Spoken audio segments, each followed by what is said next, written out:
Welcome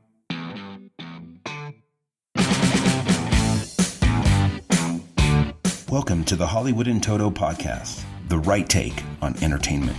The HiT cast offers a weekly look at Hollywood from a conservative point of view. Sick of media bias infecting Hollywood headlines? Tired of stars insulting your views? HiT has your back.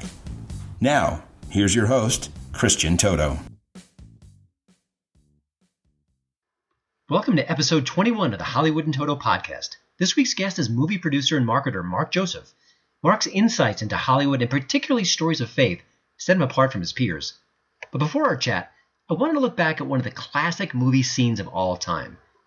It's the one that makes you think twice when you enter the shower every time. Of course, it's the shower sequence in Psycho, one of Alfred Hitchcock's most memorable moments, and that's saying something. But did you know that scene was problematic? The showrunner behind Bates Motel, which is the really good prequel to the Psycho franchise, recently talked about how that TV show is kind of caught up with the film franchise itself. And of course that means the shower sequence. But the shower sequence is not going to appear like you think it would based on the classic film from 1960. There's been a change or two, and one of the changes involves Norman Bates. He's not dressed up like his mother, at least not in this particular sequence. Why? Well, that could be transphobic, because you're showing a person who is dressed up in women's gear killing someone. Now, of course, you have to shake your head at things like that, both for kind of trying to change history and also basically limiting what the stories that can be told these days. And, it's not an isolated incident. Just very recently, I read some really withering reviews of a movie called The Assignment. It's brand new to VOD from director Walter Hill, who gave us The Warriors and also 48 Hours. So pretty good talent behind the scenes. Now, I got to say, The Assignment is not a good movie. It's about a hitman, a guy who's changed into a woman by an evil surgeon played by Sigourney Weaver. It's clunky. It tries to be kind of a grindhouse movie, but doesn't really get anywhere. And I pretty much trashed it on my website, Hollywood in Toto. But a lot of other critics are trashing it too for different reasons. It's transphobic as well. Even though it's not really transphobic, it's actually much more nuanced than that, believe it or not, based on the subject matter. But the problem here is that both critics and some people behind the scenes in Hollywood, they want to limit the stories being told. They want to kind of put the brakes on if a subject gets too, well, I guess I'll use their word, problematic. Now, of course, the real problem here is that you should be able to make a movie that could be picturing someone who's a transgender in a negative light or a positive light or any kind of light. These are stories. They should be told. Now, if there was a crush of movies that were showing transgender people as killers and psychos and murderers, I can understand there'd be some trepidation about that. But I don't think that's the case. Frankly, it's a very, very small percentage of the population. It's a very small percentage of the stories being told. But this is something that just doesn't involve transgender issues. It involves other issues as well. When you think about the critics and what they say and what they don't say, and frankly, the way they've been harping on comedians in the last 5 or 10 years, it's kind of scary. You can't tell certain jokes without being called on the carpet. I mean, even Dave Chappelle, the Dave Chappelle, has been attacked in recent times for his new Netflix specials for not being sensitive enough. Well, Dave Chappelle is one of the comic geniuses of our age, and frankly, he should be able to tell the jokes he wants to tell. The bottom line is being funny. Now, if he told an extraordinarily distasteful joke, a nasty joke, and it wasn't funny, and people kind of fled the theater, I think you get the message he was on the wrong path, but that isn't the case. He's a superstar. And this whole thing where comedians are held to a standard that maybe some politicians should be held to, it's just flat wrong. But it's a trend. It's going on. We'll report on it in the Hollywood in Toto podcast and the website as well. But I just want to give you just a sneak peek of what you won't see on Bates Motel this season. Now let's get to the hip tip of the week. Clint Eastwood's Trouble with the Curve is now available on the Netflix lineup. I always check that lineup each week. I'm just kind of curious what new shows, what new movies are on there. It just seems like kind of a big deal when a series or a movie that I'm kind of curious to see or at least revisit is on that particular service. It just feels, you pay one flat free and you get whatever you want. Now, this one matters for a couple of reasons. One, this could be Clint's last big screen appearance. Now, I don't want to sound too somber, but he's in his late 80s. He doesn't act that much anymore. He's still going strong behind the scenes. Witness the excellent Sully from last year, but he's much more picky about his on-screen performances these days. So if you get a chance, check this out. It's a story about an aging scout who, well, his eyesight's failing and maybe some of his other faculties aren't what they should be, but he still wants to do a good job, and he's aided with an awkward situation with his daughter, played by Amy Adams. They've got a strained relationship, but they may actually get to know each other a little bit better as he does maybe one last tour to help out the big league team. Trouble with the Curve, it's Clint Eastwood back on the big screen. Will we see him again making a movie like this? I don't know, but boy, check it out. It's good stuff. Besides, baseball's here, spring training's over, play ball. Now let's get to this week's interview.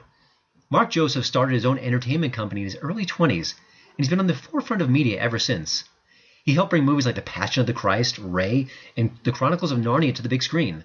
More recently, he worked on the underrated Jerry Lewis feature Max Rose, which frankly is also on Netflix right now. Mark's a marketer, an author, and a visionary who's currently prepping a big screen biography of President Ronald Reagan. I can't wait for that. Here's my chat with Mark Joseph. Well, first of all, from what I understand, you grew up in Japan and that you came to the United States as a young man for college. Is that correct? And talk a little bit sort of those early years, and did you have the media career that you have now in mind at the time? Yeah, I was born and raised in Japan. I lived there for most of the first 18 years of my life. And, Japan is a hyper media culture, maybe even more than the U.S. In fact, I first realized the trend of texting in Japan about 15 or 20 years ago. And I remember looking at people in the train texting. Everybody is texting in the entire train. And I thought to myself, this will never catch on in the States because we're all driving cars. So logical thought, but of course I never imagined we would all be trying to drive and text at the same time. But they're just often very much ahead of us in terms of media, and so I think I just was raised in this media culture, and I was always interested in movies and TV and music, and we listened to Armed Forces Radio in Japan, and so I got my weekly dose of Casey Kasem, and then my parents were very well read, so our house was filled with every magazine you could imagine, Time, Newsweek, U.S. News and World Report. So I just was an avid consumer of media at a very young age. And I think I decided early on that I wanted to do this. And I got my first job as an intern at a radio station in Japan when I was 13, and actually began writing. My first real job was writing columns about American pop records and American music for a Japanese magazine at 14. Wow. It's funny. I interviewed years ago. I did a story about millionaires. I'm not asking your fiscal situation, but a lot of the millionaires I spoke to said that they were entrepreneurs at a very early age. So here you are at a very early age, kind of getting your toe in the water of media. So pretty interesting. Did you start MGM Entertainment as a fairly young man, and what was your aspirations at the time? I did. I had two partners at the time whose last names were M and M, and so we started it as MJM, and then they went off and did other things. So I kept the name. We incorporated in '91, but really started in '88. Man, that's a long time ago. The primary work I did in the early years of the company was we produced documentaries, primarily for Japanese television. So just out of college, the first several years of my life, I was producing documentaries, and then I moved to hosting and being the narrator on screen for about 10 years. So our company's really had a wide variety of things, starting in television production for documentaries, and then moving into film in 2000, and then all along we did records as well. So as these mediums begin to die out, as music, for instance, we put out about 110 records in overseas in Asia. American records, we distributed them. But as that began to die out, film came along, and so we've kind of, I feel like our company and my work has been riding a wave, and the wave crests and it comes into shore, and I'm often resisting. I'm saying, wait, I like that wave. I don't want to get off the music wave. But I feel kind of pushed, saying, okay, that's over, and now it's on to something else. And so that's kind of been our trajectory as a company. Gotcha. When it comes to your personal faith, has that always been kind of part and parcel of the work you do, or has that been more sort of important as the years gone on and you've gotten a little bit older? No, I was always I was raised with a strong faith through my parents, but as the old saying goes, God doesn't have any grandchildren, and so you have to figure it out for yourself. Uh-huh. But in in terms of my work, sometimes, I try not to do things that are against the things that I believe, but certainly there are movies that, have nothing to do with overt faith, and there are some that do, and so it's always a mix, and I'm always just intrigued by great works of art, and so I look at it a bit in the reverse. So I don't think of it as people injecting their faith into things. I think that more of what I see in Hollywood is people trying really, really hard to keep out religion and faith out of stories where it belongs. And I think that's kind of a weird thing to do. I think we should tell stories authentically. And a lot of the movies that I see, just to pick on one, the Johnny Cash movie, Walk the Line, great movie. But it took a lot of effort to keep Johnny's religion out of that story. And it takes a lot of intentional, direct effort. I once wrote that Johnny Cash's great loves were God, drugs, June, and rock and roll. And that movie covered drugs, June, and rock and roll really well, and didn't cover the fourth one. Yeah. And so I think, if anything, I hope that I've had an impact over the years to try to say, let's not, there's no reason to keep religion out of stories. It's part of the fabric of people's lives. And now, religion can be divisive. I get it. I understand why people want to keep it out. But I think we have to tell stories honestly. Mm-hmm. Well, through the years, you talked about how sort of your formative years you were able to kind of predict trends, or being in Japan, it was sort of a more forward culture. At this point now, I feel like the culture is changing so rapidly. I feel like media is changing. Where do you kind of look to kind of get a sense of where things are headed next? I mean, is it Twitter? Is it social media? Is it just sort of talking to people and finding out what they're working on? I'm just kind of curious, as someone in your industry, how do you kind of get a sense of what's the next big thing when often it's hard to predict? Yeah. Well, first of all, I have my own instincts and my gut that I listen to, but then I often will have a feeling, and then I will go out and, in a very unscientific way, see if that's correct or not. And just to give you an example, last year on the Trump phenomenon, I won 9 dinners from friends, and very smart friends, who said Trump will never win. In fact, one of my smartest friends, I won 2 dinners off of him because I told him Trump was going to win the primary, and then we doubled for the election, and so he goes, yes. But that's a great example where I had kind of a gut feeling. As a storyteller, I'm always, when there's an election or something like that, I'm thinking which story is more compelling and interesting. And so, there were 2 stories in that election. One is the kind of retread wife of the guy who was being force-fed to the Democratic Party when they really wanted Bernie Sanders. And it just wasn't compelling. It's like a 30-year-old rerun, right? Mm-hmm. Versus this wild, al fresco, al dente, whatever. He's just out there. He says whatever he thinks, and it's new, it's interesting, it's fresh. Like those 2 stories, as stories, one was going to win. Uh-huh. So I felt that way. But then I really would like to go out, and I like to talk to cab drivers and really average people. I really don't trust a lot of polling. I don't trust a lot of movie research that we have done because I don't trust the sample, who they are. But I know that when I go out and I talk to people flesh and blood and I know who they are, that's the sense that I get. So during that Trump phenomenon, as I was thinking this myself, like I think maybe he's going to win. I'll never forget. I was in my neighborhood going around for a jog, and there were 2 security guards here in California. And I just, as I often do, was, hey, what's going on? And I asked them, what are you going to do about this election? And I think it was a black guy and a Hispanic guy. And they both said that they were voting for Trump, but not only that, but they had been Democrats who re-registered as Republicans so they could vote for Trump. Wow. And that was probably the moment where I thought, unless he screws this up, which he could, he's going to win this thing if people like this, who are not Republican voters by any stretch of the imagination. So it's a combination. Now, sometimes I have a gut feeling and I go out and I sense exactly the opposite. So it's not a science, but you can't go wrong listening to people. That's I think what I've come to is we have a kind of a cultural elitism among people like you and I and others that we think we know better than people. But remember the old show where you weren't sure what the answer was and you called for a lifeline. Yeah. Call a friend or pull the audience. That was the one. And the audience is usually pretty smart. They're not dumb hicks from whatever city. They're pretty smart and they know it. And in this case, in the case of movies and entertainment, they know what they want to see and they will tell you, but you have to really listen to them. Mm-hmm.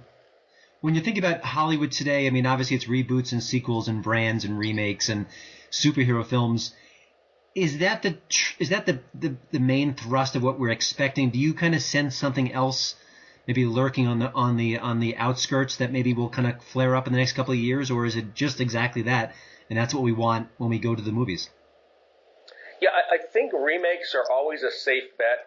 I was always puzzled in the political world why Kansas elected Kathleen Sebelius as governor when Kansas is fairly conservative and she was very progressive.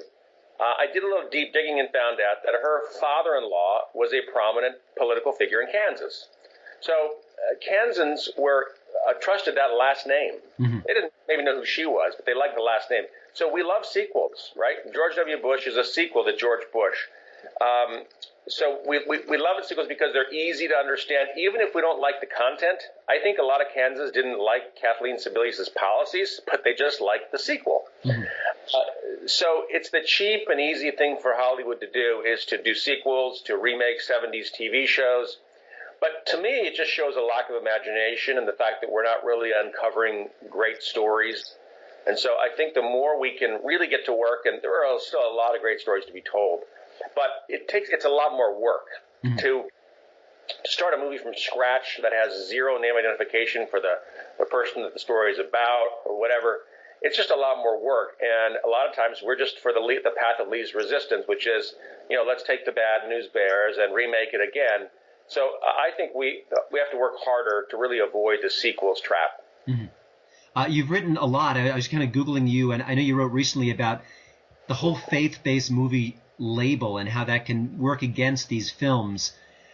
Do you getting any sort of feedback from people in your space, or an attaboy or no, you're wrong? I was kind of curious what kind of reaction, because I think you're onto something. I think when people see that faith-based label, there's a segment of the audience that just tunes out, and that's often unfair because sometimes these films are quite good.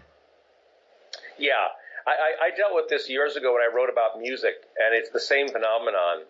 But again, kind of the marketing path of least resistance.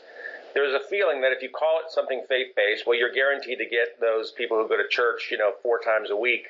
But it really excludes everybody else. And I wrote in the piece that I'm so glad that Seinfeld wasn't marketed as a Jewish TV show and run on the Jewish TV network, because then the rest of us who weren't Jewish wouldn't have accessed it. And so there is I really do.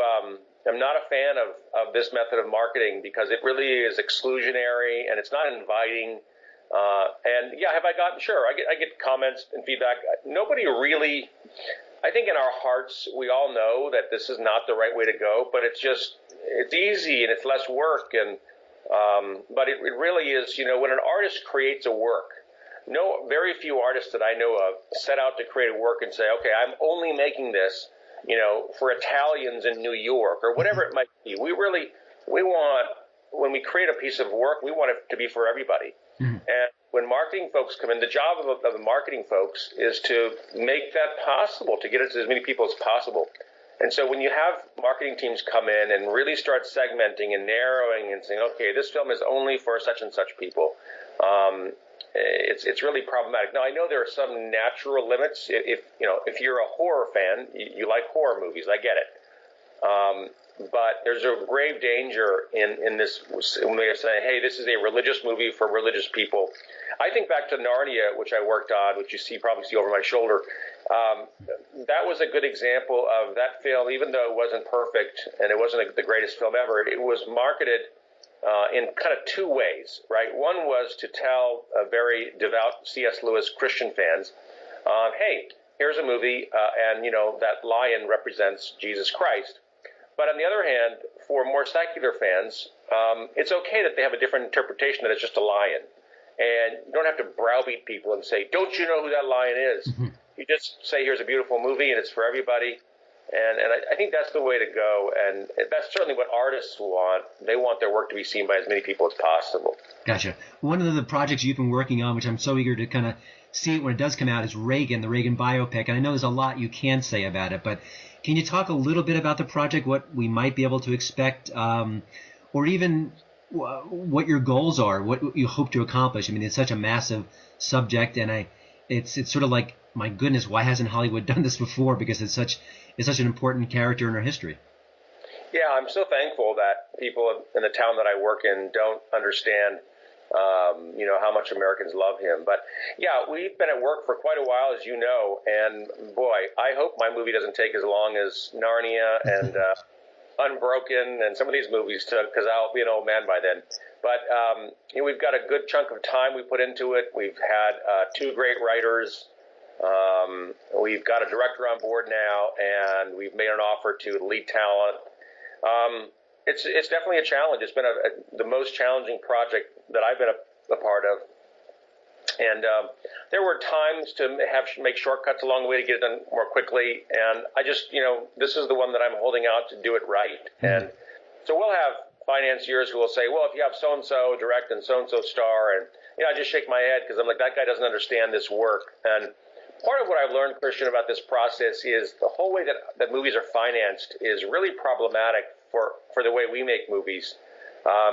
Financing tends to be because a lot of film financiers are not really film aficionados. They're more numbers guys, and so they kind of have a formula. Well, they say person X just made X number of dollars on that last movie, so we can finance that person for your movie, and not any regard to whether he's right for the project or whether the fans would be upset or just all those kinds of factors. And so that's been a bit disheartening because I can't make a movie that way where personnel are just there because of money. I mean, if I could, I would, but I know that Reagan fans have certain expectations, and there's certain people they trust and don't trust to deliver the story. And I would just, as a recent example, I'd give you the movie Silence by Martin Scorsese. That film is a box office disaster. There's no way around it. And part of it was, the Scorsese fans, I'm not sure they're getting up every morning going, I want to watch a movie about, persecution of Christians in Japan. Now, religious fans absolutely don't trust Scorsese for a New York Minute to deliver a story about religious persecution in Japan. So you end up with No Man's Land, where the film makes $6 million and change on a massive budget.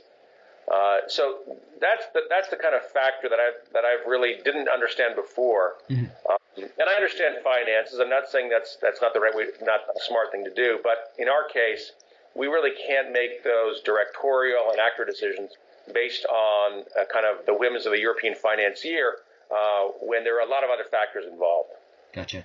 If Michael Moore has a new movie out, the critical reception, the press treatment of it will be soft. It'll be sort of, it's the new project from Michael Moore. And that's just the way it is. With the Reagan film, when it comes out, there could be hostility from the press. There's going to be an interesting sort of reception.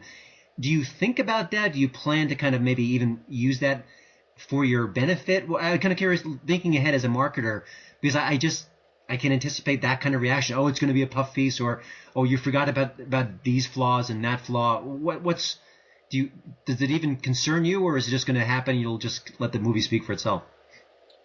Yeah, we definitely think about those things, but first and foremost, I want to be faithful to the story, warts and all.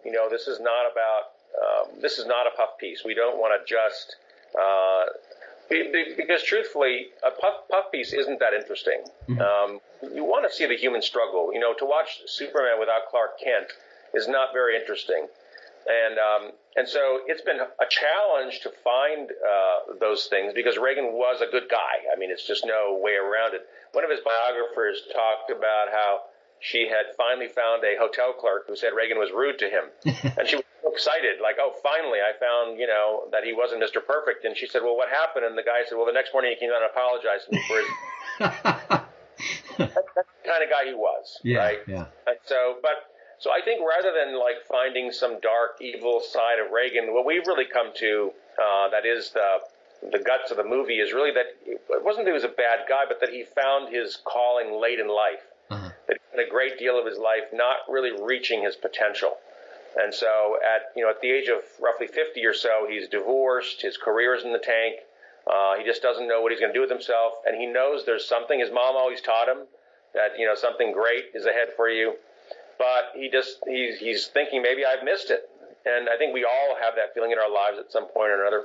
So anyway, all that to say that I think, sure, will there be some criticism? Maybe, and we'll take it head on. But I think we're on pretty solid ground, that we're telling the story fairly and honestly, and the warts and the good, and the warts make the good all the more interesting. Yeah. Well, here's a project I think you could talk more about, because it's coming much sooner, is your new book, Rock Gets Religion. What can you tell us about that? Is that coming out this late summer? What's the release date? Yeah, it comes out September 19th. So back in when I was a young lad in just out of college, I was beginning to work. I was in music, and I was producing records and distributing them overseas. And I noticed that there was this genre of what was called Christian music, Christian rock, that never got distributed. And I would listen to it, and I'd say, well, this is pretty good stuff. It sounds pretty much like what I'm hearing on mainstream radio, and yet it wasn't being distributed overseas. So as I began to put these records out overseas, I would talk to the artists, and I was giving them careers in Asia that they didn't have here, which was in America, they were segmented as Christian rock and whatever. And in Japan, they were, in the mainstream rock section. And I thought to myself, well, why can't this be done in the States? And that was kind of the impetus for writing the first book, which is called The Rock and Roll Rebellion. The subtitle was Why People of Faith Abandon Rock Music and Why They're Coming Back. The second book, 4 years later, was called Faith, God, and Rock and Roll. So this is kind of a sequel in the three-parter called Rock Gets Religion. The subtitle is The Battle for the Soul of the Devil's Music. And I got my cover from my publisher, and as soon as I got it, I said, I've got to ask Alice Cooper to write the foreword. This isn't Alice Cooper. This cover has to have Alice Cooper on it. So I reached out, and he was kind enough to write the foreword to it.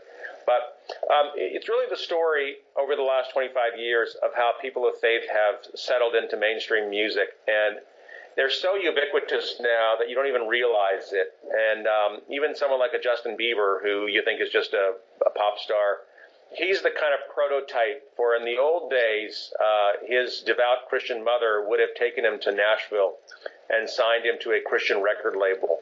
But in this new modern era where there's YouTube and things, he bypassed all that, went straight to a mainstream label, was discovered by Scooter Braun.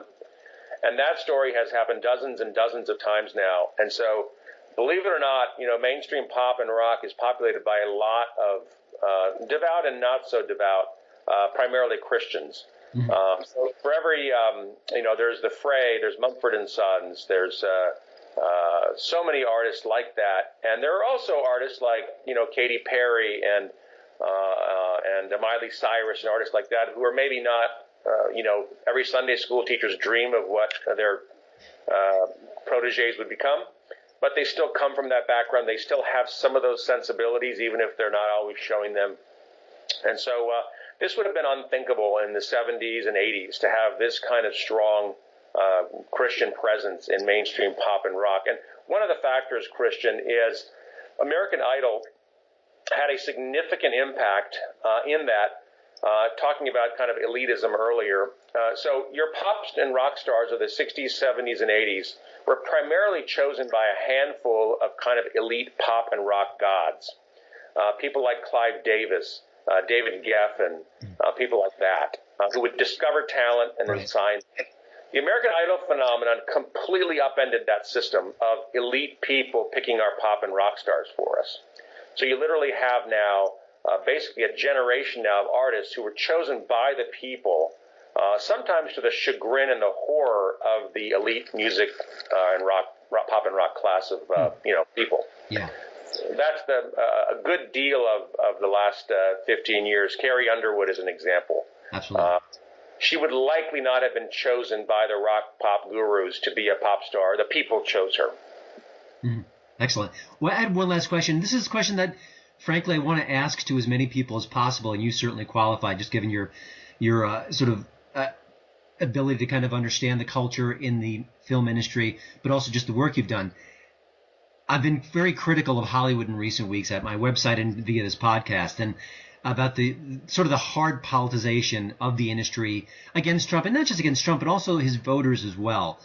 And I get the sense just from talking to people, and you mentioned sort of on Twitter and things like that, that people are really angry at Hollywood, that there's sort of the love that we have for the industry, even if you're a conservative, you don't agree with their policies or their thinking, it's kind of soured in a way. And from your perspective, do you think that there's a tipping point where we get angry at these stars? It isn't just that they campaign for Hillary, but it's taken it to a new level. And I kind of wonder, I talk to so many people say, oh, I'm not going to see that star anymore. I'm not going to watch that movie. I'm not going to support that singer. Is this just temporary, or is there kind of a real kind of fracture going on between Hollywood and the consumer? It's been happening for years, and you're only, I think, realizing it now because there's much more ability to communicate for people. Comment sections of stories. I had a dinner or a lunch here in town maybe a couple of months back, and I was talking to one of the gold star Hollywood elites, and I was trying to explain to him, and he couldn't even receive it, how much our business is hated by this country, literally hated. Not that they hate people, but they hate what has been done to them.